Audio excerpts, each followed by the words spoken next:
நீர்கொழும்பு சிறைச்சாலை சம்பந்தப்பட்ட விடயத்தில் உண்மையில் நடந்த விடயங்கள் என்னென்ன? அங்கு சித்திரவதைகள் மேற்கொள்ளப்பட்டதா? தொடர்ந்தும் கபில சந்திரசேனனுடைய விடயம் சம்பந்தமாக போடப்பட்ட உத்தரவு, நீதியமைச்சரிடம் சிறை அதிகாரிகள் சொன்ன விடயம் என்ன? தொடர்ந்து பேசலாம். இது அரசியல். நீர்கொழும்பு சிறைச்சாலை சம்பந்தப்பட்ட விடயம் பெரிய அளவுல பேசுபொருளான விடயமாக மாறிக்கொண்டிருக்கிறது. சர்வதேச ஊடக பரப்புல இதனுடைய பேசுபொருள் அதிகரிச்சிருக்கிறத காணக்கூடிய மாதிரி இருக்கு. குறிப்பாக Al Jazeera, BBC, UN express போன்ற சர்வதேச ஊடகங்கள்லையும் இதனுடைய அதிர்வலைகளை காணக்கூடிய மாதிரி இருக்கிறது. சர்வதேச ஊடகங்கள் பெரிதாக இந்த விடயம் தொடர்பாக பேசிய கருத்து என்னவாக இருக்கின்றது என்றால், சிறைச்சாலைகளுடைய நெருக்கடி நிலைமைகள். சிறைச்சாலைகளுடைய நெருக்கடி நிலைமைகள் என்று பார்க்கின்ற பொழுது கிட்டத்தட்ட இளைஞனுடைய சிறைச்சாலை வலையமைப்புக்குள்ள 10,000 கைதிகளை மட்டும்தான் உள்ளடக்க முடியும். ஆனால் 39,000க்கும் மேற்பட்ட கைதிகள் இங்க உள்ளடக்கப்பட்டிருக்கின்றார்கள். ஆகவே இப்படியான மோதல்கள் ஏற்படுகின்ற பொழுது இந்த நெருக்கடி என்பது அந்த வன்முறை சம்பவங்கள் அதிகரிப்பதற்கு ஏதுவாக அமையலாம் என்கின்ற அளவுல ஒரு விமர்சன ரீதியாக சர்வதேச ஊடகங்கள் தங்களுடைய ஊடக பரப்புல செய்திகளை வெளியிட்டிருக்கின்றன. ஆகவே சர்வதேச அளவுல ஒரு அழுத்தமாக இலங்கை அரசாங்கத்துக்கு இது இருக்கும் என்று எதிர்பார்க்கப்படுகின்றது. அது மட்டும் இல்லாமல் அல் ஜசீரா போன்ற ஊடகங்கள் இந்த உறவினர்கள் சம்பந்தப்பட்ட விடயம் தொடர்பாகவும் பேசியிருக்கின்றது. அதாவது இந்த சிறை கைதிகளினுடைய உறவினர்கள் தொடர்ந்தும் போராட்டங்களை நடத்தி இருந்தார்கள். தங்களுடைய உறவுகளுக்கு என்ன நடந்தது என்ற விடயம் சம்பந்தமாக கேட்டிருந்தார்கள். அது மட்டும் இல்லாமல் ஒரு தாயார் தன்னுடைய மகனுடைய தலையில அடிக்கப்பட்டு அவர் சித்திரவதைக்கு உள்ளாக்கப்பட்டு இறந்திருந்தார் என்கின்ற விடயம் தொடர்பாகவும் பேசியிருந்தார். ஆகவே இந்த விடயங்கள் சம்பந்தமாகவும் உறவினர்களுடைய பரிதாப நிலை சம்பந்தமான விடயத்தை அல் ஜசீரா ஊடகம் தன்னுடைய ஊடக பரப்புல வெளியிட்டிருந்தது. ஆகவே இது ஒரு பேசு பொருளாக ஆகியிருந்தது.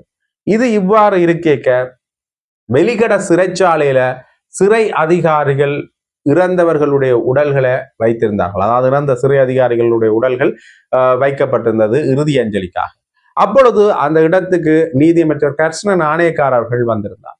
அவரிடம் சிறை அதிகாரிகள் ஒரு முக்கியமான விடயத்தை தெரிவித்திருந்தார்கள் என்று பார்த்தீங்கன்னா, இந்த அதிகாரிகள் சம்பந்தமாக இறந்த அதிகாரிகள் சம்பந்தமாக அவர்களுடைய வருத்தத்தையும் தெரிவித்துவிட்டு கண்ணீர் மல்க சில விடயங்களையும் சொல்லியிருந்தார்கள்.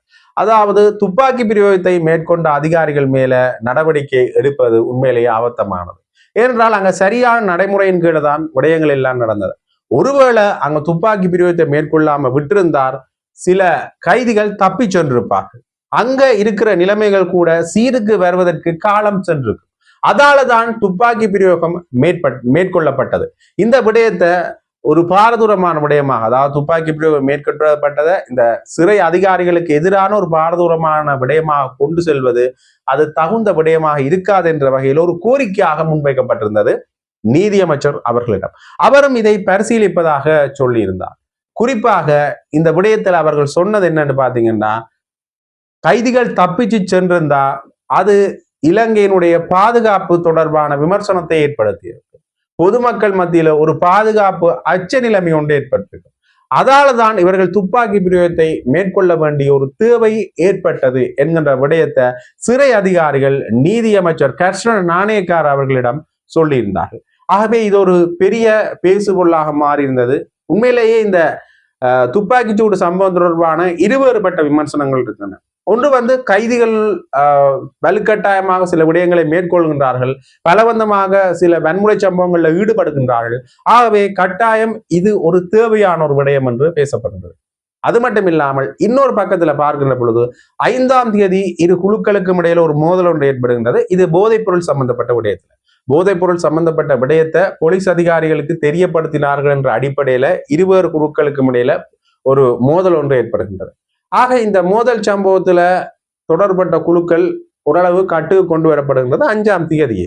அதற்கு பிறகு 6ஆம் தேதி இந்த பிரச்சனை நடந்ததற்கான காரணம் சிறை அதிகாரிக்கும் இந்த கைதிகளுக்கும் இடையில ஏற்பட்ட மோதல் என்கிற விடயம் வெகுவாக சமூக பரப்புல பேசப்பட்ட ஒரு விடயமாக இருந்தது. ஆகவே இந்த விடயத்துல சிறை அதிகாரிகளும் முரண்பட்டிருக்கின்றார்கள் என்ற விமர்சனம் ஒரு பக்கத்துல முன்வைக்கப்படுகின்றது. அந்த வகையில அண்மையில இந்த விடயங்கள் சார்பாக ஒரு விசேட குழு ஒன்று அமைச்சரவையால் அங்கீகரிக்கப்பட்ட ஒரு விசேட குழு ஒன்று நியமிக்கப்பட்டிருக்கின்றது. அது தொடர்பான விசாரணைகள் ஆரம்பிக்கப்பட்டிருக்கின்றது என்ற விடயம் பேசப்படுகின்றது. மனித உரிமைகள் ஆணைக்குழு கூட இது தொடர்பான விசாரணைகளை முடுக்கிவிட்டிருக்கின்றது. குறிப்பாக அவர்களுடைய விடய பொருள்ல இந்த துப்பாக்கி பிரயோகம் மேற்கொள்ளப்பட்டிருக்கின்றது. துப்பாக்கி பிரயோகம் மேற்கொள்ளப்பட்டது சரியான அளவு திட்டத்தின் படியா என்கின்ற கேள்விகள், விசாரணைகள் தொடர்ந்து இடம்பெற்றுக் கொண்டன. குறிப்பாக இந்த அளவு திட்டம் என்கின்ற அடிப்படையில பார்க்கின்ற பொழுது அரச அதிகாரிகள், அதாவது போலீஸ் திணைக்களமாக இருக்கட்டும், வேறு இந்த பாதுகாப்பு சம்பந்தப்பட்ட அதிகாரிகளாக இருக்கட்டும், ஒரு தனிநபரையோ அல்லது குழுக்கள் சம்பந்தப்பட்ட விடயங்களையோ அவர்கள் தப்பி ஓடுகிறார்கள் என்றாலோ அல்லது ஒரு நிலைமையை கட்டுக்குள்ள கொண்டு வரணும் என்றாலோ அவர்கள் பதிலுக்கு தாக்குதலோ அல்லது தங்களுடைய பதிலடிகள் சம்பந்தமான விடயங்கள் தொடர்பாக அவர்களுக்கு என்று ஒரு அளவு திட்டம் இருக்கின்றது. இந்த சம்பவங்களுக்கு இப்படியான விடயங்களை தான் மேற்கொள்ளலாம் என்று அந்த அளவு திட்டத்தின் அடிப்படையில தான் நீர்கொழும்பு சிறைச்சாலையில இந்த விடயங்கள் நடைபெற்றதா என்கின்ற ஒரு கேள்வி நிலைகளும் விசாரணைகளும் தொடர்ந்து இடம்பெற்றதை காணக்கூடிய மாதிரியே இருந்தது. ஆகவே மனித உரிமைகள் ஆணைக்குழு இந்த விடயத்துல கொஞ்சம் கரிசனை எடுத்திருக்கின்றார்கள். அடுத்த கட்டமாக இது தொடர்பாக என்ன நடவடிக்கைகளை மேற்கொள்ள போன்றார்கள் என்ற இன்னொரு கேள்வி ஒன்று எழுந்திருக்கின்றது. அது மட்டுமில்லாமல் இந்த சிறை அதிகாரிகள் பக்கத்துல அவர்கள் இந்த ஒரு நாட்டுடைய பாதுகாப்பு காரணமாகவும் இந்த விடயத்தை கட்டுக்குள்ள கொண்டு வருவதற்காகவும் தான் இந்த விடயங்கள் மேற்கொள்ளப்பட்டது என்கின்ற விடயத்தில் அவர்கள் பேசுகின்றார்கள். ஆகவே இருவேறுபட்ட விசாரணைகளும் கட்டாயம் நடத்தப்பட வேண்டும். அது மட்டும் இல்லாமல் இன்னொரு விடயம் தொடர்பாகவும் நாங்கள் பேச வேண்டியிருக்கிறது. என்னன்னு பாத்தீங்கன்னா, இந்த கைதிகளை பாதுகாக்கும் அமைப்பு ஒன்றுல இருந்து ஒரு கருத்து ஒன்று முன்வைக்கப்பட்டது. அதாவது இந்த கைதிகள் இடம் மாற்றப்பட்ட பொழுது வெளிக்கடை சிறைச்சாலைக்கும் பூசா சிறைச்சாலைக்கும் தும்பர சிறைச்சாலை போன்ற சிறைச்சாலைகளுக்கு இடம் மாற்றப்பட்ட பிறகு அவர்களுக்கு சித்திரவதைகள் நடக்கின்றன என்கின்ற விடயம் பெரிய அளவுல பேசப்பட்டது. ஆகவே அந்த சித்திரவதைகள் உடனடியாக நிறுத்தப்பட வேண்டும், அதற்கான அழுத்தங்களையும் அந்த அமைப்பு ஒரு கோரிக்கையாக முன்வைச்சதை காணக்கூடிய மாதிரி இருந்தது. இது இவ்வாறு இருக்க இந்த விடயம் பேசப்பட்ட பிறகு இன்றைய தினத்துல 2 கைதிகள் உயிரிழந்திருக்கிறார்கள். பூசா சிறைச்சாலை மற்றும் ஏனையோர் சிறைச்சாலையில இருந்து 2 கைதிகள் உயிரிழந்திருக்கின்றார்கள். ஆகவே அவர்கள் இந்த ஏற்கனவே இந்த காயமடைந்த கைதிகளா என்கின்ற ஒரு கேள்வியும் பெரிய அளவில் ஏற்பட்டிருந்தது. அது மட்டும் இல்லாமல் அங்க சித்திரவதைகள் நடக்கின்றது உண்மையா, அதன் காரணத்தின் தான் இந்த விடயங்கள் நடந்திருக்கின்றதா என்கின்ற விடயங்களும் சமூக பரப்புல, சமூக ஊடக பரப்புல பெரிய அளவுல பேசுபொருளாக மாறி இருக்கின்ற விடயங்களாக இருக்கின்றது. அதாவது கைதிகளை பாதுகாக்கிற அமைப்பு ஒரு கோரிக்கையை முன்வைக்கின்றார்கள். அதற்கு பிறகு இந்த 2 கைதிகளுடைய மரணம் நிகழ்கின்றது. ஆகவே இந்த விடயங்கள் தொடர்பாக ஒரு பெரிய அளவுல ஒரு விசாரணை ஒன்று தேவை என்கின்ற அடிப்படையிலையும் பேசப்பட்டிருக்கின்றது. அது மட்டும் இல்லாமல் இன்னொரு விடயம் தொடர்பாகவும் நாங்கள் இந்த சிறை மோதல் சம்பந்தப்பட்ட விடயத்துல பார்க்க வேண்டியிருக்கின்றது. அதாவது ஏற்கனவே நாங்கள் கூறியிருந்தோம், இந்த கைதிகளுடைய எண்ணிக்கை அதிகமாக இருக்கின்றது, பெரிய அளவிலான இடவசதி பற்றாக்குறை இருக்கின்றது. அதாலதான் இங்க இப்படியான மோதல்கள் நடக்கின்ற பொழுது அதை கட்டுக்குள்ள கொண்டு வர்றது சிக்கலாக இருக்கின்றது. உண்மையிலேயே இலங்கையில நடந்த சிறை மோதல்கள் சம்பந்தப்பட்ட விடயத்துல இதுதான் முதல் நிலைமையில இருக்கு சர்வதேச ஊடகங்கள் தங்களுடைய செய்தி பரப்புல பேசியிருக்கின்றன. 2012ஆம் ஆண்டு படி ஒரு மோதல் சம்பவம் ஒன்று இடம்பெற்றிருந்தது. அதிலேயும் உயிரிழப்புகள் இருந்தன. ஆனால் அதையும் விட இது அதிகரித்திருக்கின்ற பொருள்படத்தான் அவர்கள் பேசியிருந்தார்கள்.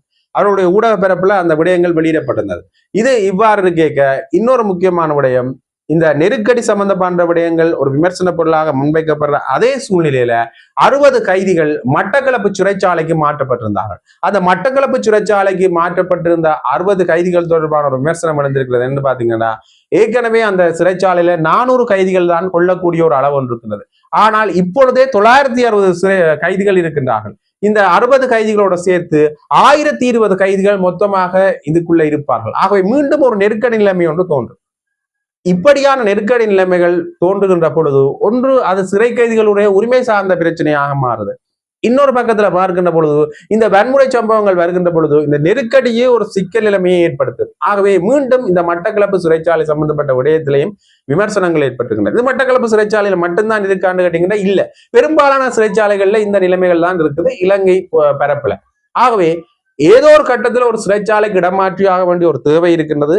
அது இன்னொரு சிறைச்சாலைக்கு இடமாற்றப்படுகின்ற பொழுது அந்த சிறைச்சாலையிலையும் இப்படியான நெருக்கடி நிலைமைகள் வர்றது ஒரு ஒரு ஒரு ஏதுவான நிலைமையாகத்தான் இருக்கிறது. ஏன்னு பாத்தீங்கன்னா, இப்பொழுது இந்த இடப்பற்றாக்குறை சம்பந்தப்பட்ட விடயம். இதற்கு இந்த அரசாங்கம் என்ன நடவடிக்கை எடுக்க போனது? அதாவது சிறைச்சாலைகளினுடைய எண்ணிக்கை அதிகரிக்குமா, அல்லது அடுத்த கட்டமாக இந்த இருக்கின்ற சிறைச்சாலையிலேயே அந்த சிறைச்சாலையை விரிவாக்குறதுக்குரிய திட்டங்களை இந்த அரசாங்கம் செய்யுமா என்கின்ற பல கேள்விகள் எழுந்திருக்கின்றன இந்த சிறைச்சாலையினுடைய இடவசதி சம்பந்தப்பட்ட விடயத்தில். அது மட்டும் இல்லாமல் சிறை அதிகாரிகளுடைய பற்றாக்குறை என்கிற விடயமும் பேசப்படுகிறது. ஏற்கனவே சிறை கைதிகள் அதிகமாக இருந்தால் அதற்கு ஏற்றாற் போல சிறை அதிகாரிகளும் இருக்கணும், அந்த அளவுக்கு ஏற்றாற் போல கிட்டத்தட்ட அதற்கு அந்த விடயத்துல சிறை அதிகாரிகள் இந்த பாதுகாப்பை கொடுப்பார்கள் சிறை கைதிகளுக்கு. அது மட்டும் இல்லாமல் ஏதாவது வன்முறை சம்பவங்கள் இடம்பெறுகின்ற பொழுது அதை சமாளிப்பார்கள் என்கின்ற அளவுக்கான சிறை அதிகாரிகள் இருக்கணும். அந்த அளவுக்கு சிறை அதிகாரிகளும் இல்லை என்கின்ற ஒரு விமர்சனமும் பெரிய அளவுல முன்வைக்கப்படுகின்றன. அது மட்டும் இல்லாமல் சிறை அதிகாரிகள் பெருமளவுல துன்புறுத்தப்பட்டு இந்த வன்முறை சம்பவத்துல கொலை செய்யப்பட்டதார்கள், கழிவறைக்கு கொண்டு செல்லப்பட்டு தலையில அடிக்கப்பட்டது என்ற விமர்சனம் முன்வைக்கப்பட்டிருந்தது. அது மட்டும் இல்லாமல் சிறை கைதிகள் இந்த தலையிலே அடித்தே கொல்லப்பட்டிருந்தார்கள் என்ற விமர்சனம் முன்வைக்கப்பட்டிருந்தது. தாயாருடைய விமர்சனம் ஏற்கனவே நாங்கள் சொல்லியிருந்தோம். அவர் ஒரு கோரிக்கை ஒன்றை முன்வைத்திருந்தார். தன்னுடைய மற்ற மகனும் ஒரு கையில்லாமல் இருக்கின்றார், அவரையாவது என்னிடம் ஒப்படையுங்கள், உண்மையிலேயே இவருக்கு நிகழ்ந்தது அவருக்கு நிகழக்கூடாது, அதாவது அடிச்சே கொல்லப்பட்டிருந்தார், தலையில அவருடைய கண்கள்ல குத்தப்பட்டிருந்தது என்கின்ற விடயங்களை எல்லாம் அந்த தாயார் ஒரு கோரிக்கையாக முன்வைத்திருந்தார். அதே மாதிரி சமூக ஊடக பரப்பிலையும் இந்த சிறை அதிகாரிகள் கொல்லப்பட்டது பெருமெடுப்பான சித்திரவதைக்கு உள்ளாக்கப்பட்டுத்தான், அதே மாதிரி சில கைதிகளும் சித்திரவதைக்கு உள்ளாக்கப்பட்டு கொல்லப்பட்டிருக்கின்றார்கள் என்ற விடயம் பெரிய அளவுல பேசப்பட்டது. அடுத்ததாக இந்த தப்பி செல்ற ஒரு விடயம். உண்மையிலேயே சிறையில எப்படியான வன்முறை சம்பவங்கள் நடக்கின்ற பொழுது அடுத்த கட்டமாக நிகழ்றது என்னன்னு பாத்தீங்கன்னா, எப்படியாவது தப்பி செல்லாம் என்ற மனோநிலையில் இருக்கின்ற சில கைதிகள் தப்பிப்பதற்கான வாய்ப்புகள் ஏதுவாக இருக்கின்றன. ஆகவே இவர்கள் தப்பிக்கிறதுக்கு ஒரு பிரதான வாயிலாக தப்பிக்கோணும், அல்லது மேல்கூரை வழியாக தப்பிக்கோணும், அல்லது வேறு ஏதாவது ஒரு வழிகள் முறையில அவர்கள் தப்பிக்க வேண்டிய ஒரு தேவையொன்று அவர்களுக்கு இருந்திருக்கிறது. ஆகவே அவர்கள் தப்பிக்க முற்படும் போது இவர்கள் துப்பாக்கி பிரயோகத்தை மேற்கொள்கின்றார்கள் என்ற விடயத்தை தெரிவித்திருந்தார். ஆகவே இந்த தப்பிப்பதற்கான சூழலை குறைத்துக் கொள்வதற்கான ஒரு நிலைப்பாட்டையும் இந்த அரசாங்கம் உருவாக்க வேண்டிய ஒரு தேவை ஒன்று இருக்கின்றது. ஆகவே இது இந்த சிறைச்சாலை சம்பவம் தொடர்பான விடயம். அது மட்டும் இல்லாமல் இந்த வழக்குகள் சம்பந்தமான விடயத்துல கபில சந்திரசேன தொடர்பான ஒரு முக்கியமான ஒரு உத்தரவு ஒன்று பிறப்பிக்கப்பட்டிருக்கின்றது. அதாவது ஸ்ரீலங்கன் ஏர்லைன்ஸ் நிறுவனத்தின் முன்னாள் பிரதான நிறைவேற்று அதிகாரி கபில சந்திரசேன மரணமடைந்த இடத்துல கண்டெடுக்கப்பட்ட அடையாளம் தெரியாத மருந்துகள் தொடர்பான அரசாங்க ரசாயன பகுப்பாய்வாளர் அறிக்கையை உடனடியாக சமர்ப்பிக்குமாறு கொழும்பு கோட்டை நீதவான் நீதிமன்றம் இன்று புதன்கிழமை அரசாங்க ரசாயன பகுப்பாய்வாளருக்கு நினைவூட்டல் கடிதம் ஒன்றையும் வழங்கியிருக்கிறது. இது தொடர்பான விசாரணை கொழும்பு கோட்டை நீதவான் பசன் அமரசேன முன்னிலையில இன்று புதன்கிழமை எடுத்துக்கொள்ளப்பட்ட போதே இந்த உத்தரவு பிறப்பிக்கப்பட்டிருக்கிறது. இதன்போது கொழும்பு குற்றத்தடுப்பு பிரிவின் அதிகாரிகள் நீதிமன்றத்தில் விடயங்களை விளக்குகையில் கபில சந்திரசேன உயிரிழந்த இடத்துல கண்டெடுக்கப்பட்ட அடையாளம் தெரியாத மருந்துகள் அரசாங்க ரசாயன பகுப்பாய்வாளருக்கு அனுப்பி வைக்கப்பட்டுள்ள போதிலும் அது தொடர்பான பகுப்பாய்வு அறிக்கைகள் இதுவரை கிடைக்கப்படவில்லை என்ற விடயங்கள் தெரிய வந்திருக்கின்றன. மரணமடைந்தவரின் பிரேத பரிசோதனை அறிக்கையும் இதுவரை போலீசாருக்கு கிடைக்கவில்லை என்றும் நீதிமன்றத்தில் சுட்டிக்காட்டப்பட்டிருக்கிறது. முன்வைக்கப்பட்ட விடயங்களை பரிசீலித்த நீதவான் பசன் அமரசேன குறித்த மருந்துகள் தொடர்பான ரசாயன பகுப்பாய்வு அறிக்கையை சமர்ப்பிக்க நடவடிக்கை எடுக்குமாறு அரசாங்க ரசாயன பகுப்பாய்வு திணைக்களத்துக்கு நினைவூட்டல் கடிதம் ஒன்றையும் அனுப்புமாறும் உத்தரவிட்டிருக்கிறார்.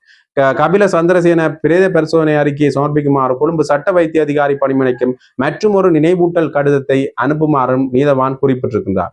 இதனைத் தொடர்ந்து இந்த விசாரணைகளின் முன்னேற்றங்கள் குறித்து ஆராய்வதற்காக வழக்கினை எதிர்வரும் 22ஆம் தேதிக்கு ஒத்திவைப்பதற்கான விடயங்களும் அந்த இடத்துல பேசப்பட்டிருக்கிறத காணக்கூடிய மாதிரி இருக்கு. இந்த விடயத்துல இன்னொரு முக்கியமான வழக்கு சம்பந்தமான விடயத்தையும் நாங்கள் பார்க்க வேண்டியிருக்கின்றது. சுகீஸ்வர பண்டாரனுடைய வழக்கு.